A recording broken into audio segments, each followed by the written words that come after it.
खुदावंद यीशु मसीह की सलामती आपके साथ हो। Good morning. आज 19 जुलाई 2022 है।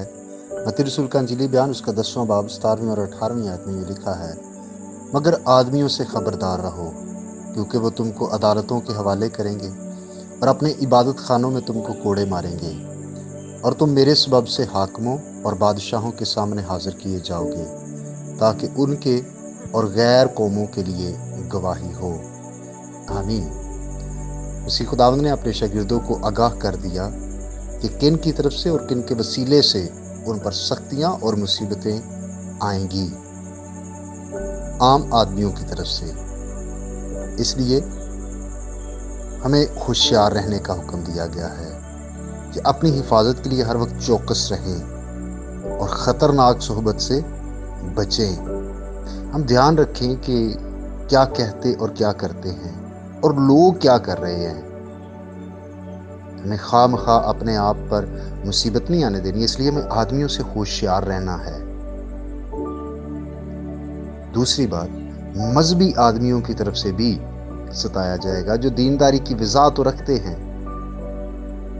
उनके लिबास से, उनके हुलिये से तो यही लगता है कि ये बड़े खुदा के लोग हैं, लेकिन वो क्या करेंगे? इबादत खानों में तुमको कोड़े लगवाएंगे, चर्च को, पुलपट को मिसयूज करेंगे, ताकि खुदा के लोगों के बारे में बेहुदा बातें करें, खुदा के खादमों के बारे में अपनी जुबान को गलत इस्तेमाल करें।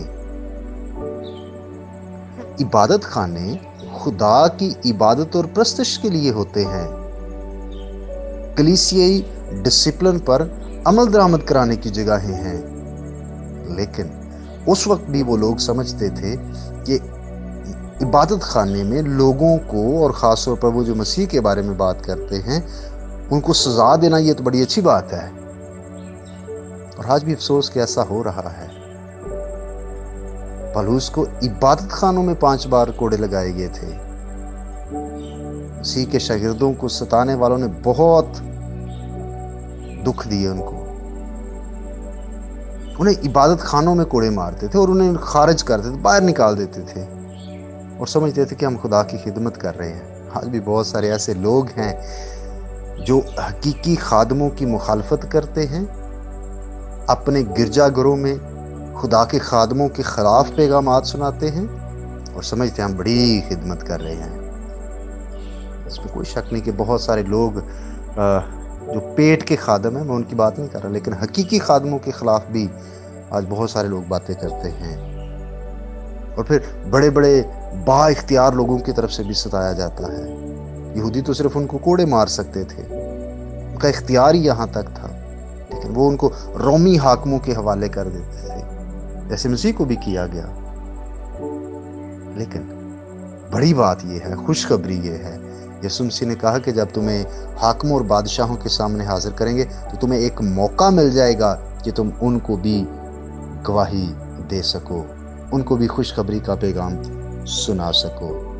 इसलिए अजीज भाई और बहनों, हमें खबरदार और होशियार रहना है और हर जगह पर हमें समझदारी के साथ खुदावंद यीशु मसीह की खुशखबरी को फैलाना है।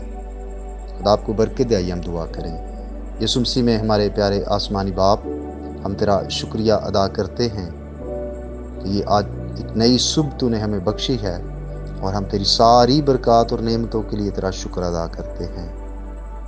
और आज के दिन में हम अपने आप को तेरे सुपुर्द करते, तेरी मदद और मुहाफ़त हमारे साथ हो। ख़ास तौर पर उन भाई बहनों ने जिन्होंने अपनी प्रेयर रिक्वेस्ट भेजी, इज्तिमाई तौर पर मैं सब के लिए दुआ करता हूँ। जो भी तेरे लोगों की ज़रूरत है मसीह के नाम से पूरी हो। अपने लोगों पर अपना ख़ास फजल करना मसीह के नाम से, आमीन। मेरा नाम पास्टर बिशारत है और ये पैगाम आपको इवेंजेलिकल चर्च अटक की तरफ से भेजा गया। तक हमारा चैनल सब्सक्राइब नहीं किया तो अभी सब्सक्राइब करें और बेल आइकॉन को क्लिक करके हमारी लेटेस्ट वीडियोस के बारे में अपडेट जानें।